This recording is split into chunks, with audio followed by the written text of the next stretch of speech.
même les inégalités socio-économiques, le chômage, tout ça, ça échappe à l'effort de mesure. N'empêche qu'il y a un pôle. L'ambition n'est pas de juger vraiment, mais elle serait de mesurer. Mais on ne peut pas. Sinon, ce ne sera pas de l'évaluation. Puis dans l'autre cas, l'ambition est de se prononcer sur en disant c'est bien et c'est mal. C'est bien et c'est mal. Ardoineau et Berger disaient dire à un étudiant ton évaluation vaut 16, dire à un étudiant, je recommence, ta dissertation vaut 16, ce n'est pas encore de l'évaluation. On est dans la continuité des chiffres. Dire à un étudiant, ta dissertation vaut 16 et c'est bien, là c'est de l'évaluation. Parce qu'on se prononce sur l'acceptabilité de la situation. Mais par rapport à quoi? Quel est le but? Alors c'est 20 sur 20, c'est quoi? Oui. Le but c'est que tous les étudiants, ou le plus grand nombre d'entre eux, réussissent les apprentissages prévus, c'est 100% de réussite. Voilà le but, c'est vrai. Donc, si on veut mettre des notes, c'est 20 sur 20 pour tous. Voilà le but. Mais on n'y arrive pas, il y a des difficultés. L'important, c'est que l'évaluation puisse dire où on en est et pourquoi, et faire comprendre et éclairer. Voilà. À ce moment-là, elle sera légitime. Alors, on comprend que cette difficulté est inscrite au cœur de l'évaluation, qu'il y a donc deux pôles, celui de l'évaluation estimative, dont j'ai parlé, et celui de l'évaluation appréciative, qui débouche sur la formulation d'un jugement de valeur. Donc on est plus dans le qualitatif. Et là, ce qui est important, c'est la discontinuité des seuils. Tu as ton bac ou tu ne l'as pas. Tu as ton année de licence ou tu ne l'as pas. On te donne la thèse, on te donne le doctorat, ou on ne te le donne pas. Il y a toujours un moment, c'est oui ou non, ça passe ou ça ne passe pas. Le problème de seuil est un problème essentiel en évaluation. Même dans le champ de l'évaluation appréciative. On dit c'est acceptable ou ça ne l'est pas. Il faut savoir à partir de quand on franchit le seuil ou non. Mais ce qui importe à ce moment-là, c'est la justice de la décision, mais qui va être fondée sur sa justesse. Est-ce que les éléments prélevés, les informations prises, me permettent de dire en toute honnêteté, pour cet étudiant, ça passe, ou pour cet étudiant, ça ne passe pas. Il y a donc toujours deux projets dont aucun ne peut ignorer totalement l'autre. Comme parler et travailler, ça donne chaud. Alors, avec votre permission, je m'arrêterai là. Cette fois, comme je ne suis pas venu en maillot de bain, je ne peux pas. On est toujours entre les deux. Oui. Sur l'évaluation estimative et appréciative, moi j'ai du mal un peu à m'y repérer. Je ne sais pas si on peut reprendre la diapo où il y avait les exemples de situation. Ouais. Parce que. Non, je ne vois pas la distinction. Quand il va y avoir l'évaluation du prix de l'appartement? Oui. Je suis trouvé dans ces questions-là. Évidemment, on va regarder un peu, je ne sais pas, l'appréciation de quartier, etc. Donc ces éléments-là qui se mesurent en. C'est du jugement social.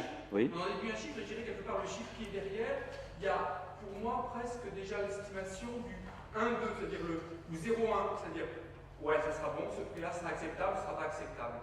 Et de même, dans les évaluations de services de laboratoire, l'agence d'évaluation, la ERS, elle a mis des notes qui étaient de A+, A, A-, B+. C'est tout comme presque le prix d'un appartement, parce que derrière, il y a le 0 et 1 qui est ça me va ou ça ne va pas. Oui. Donc, j'arrive pas. Oui, mais. Moi, ils sont tous ensemble. C'est dans le même. Et l'étudiant à qui on va mettre une note de 0 à 20, oui. quelque part, on sait que la barrière d'acceptation, ça va être le 10. Et donc, qu'on lui mette le 16 ou le 12, c'est déjà le 0 ou 1 qui est derrière. Oui, mais il y a deux choses auxquelles il faut être attentif. C'est la notion de seuil que vous contestez un peu en disant mais le seuil n'est pas représentatif, la notion de seuil n'est pas vraiment représentative, enfin n'est pas représentative que de l'évaluation appréciative. L'évaluation estimative aussi va déboucher sur la définition et l'identification de seuil.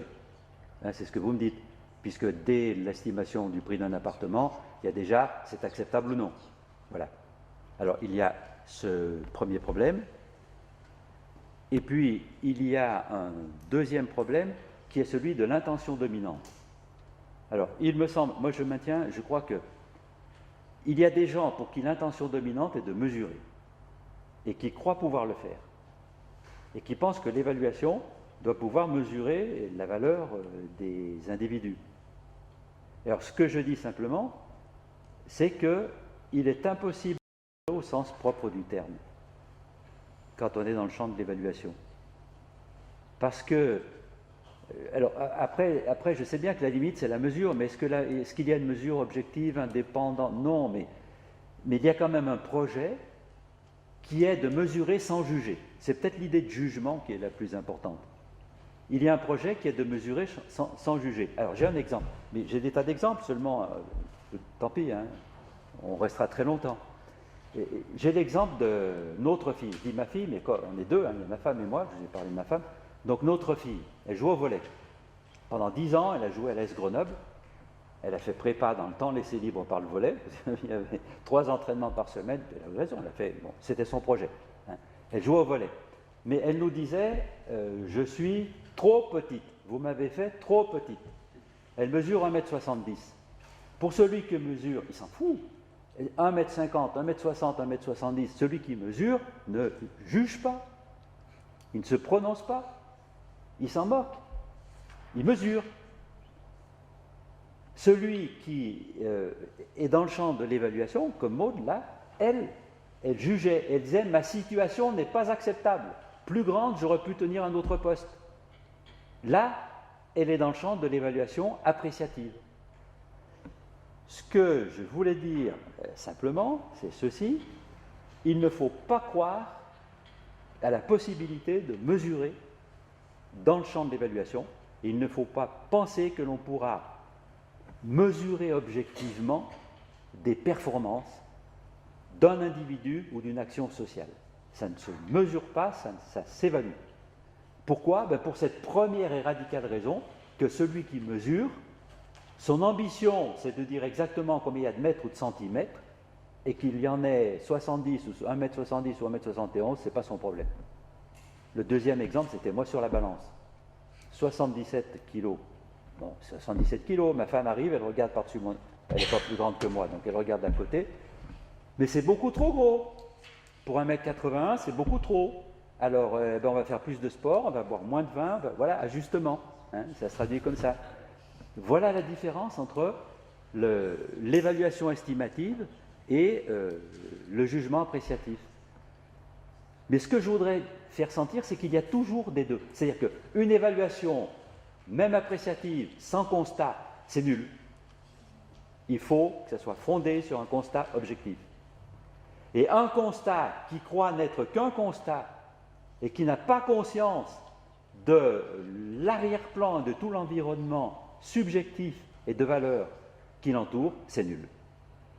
Donc nous, en évaluant, nous allons devoir tenir les deux bouts, essayer de faire les constats qui soient les plus fondés possibles, mais pour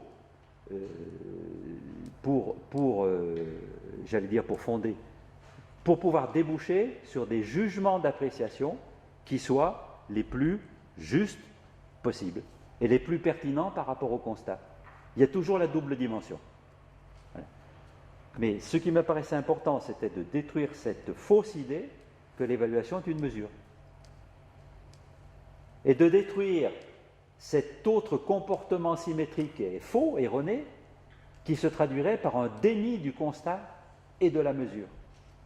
Il faut faire des constats, il faut prendre des informations en retour qui soient les plus objectives possibles, mais en sachant qu'on ne va pas mesurer. Et que quand bien même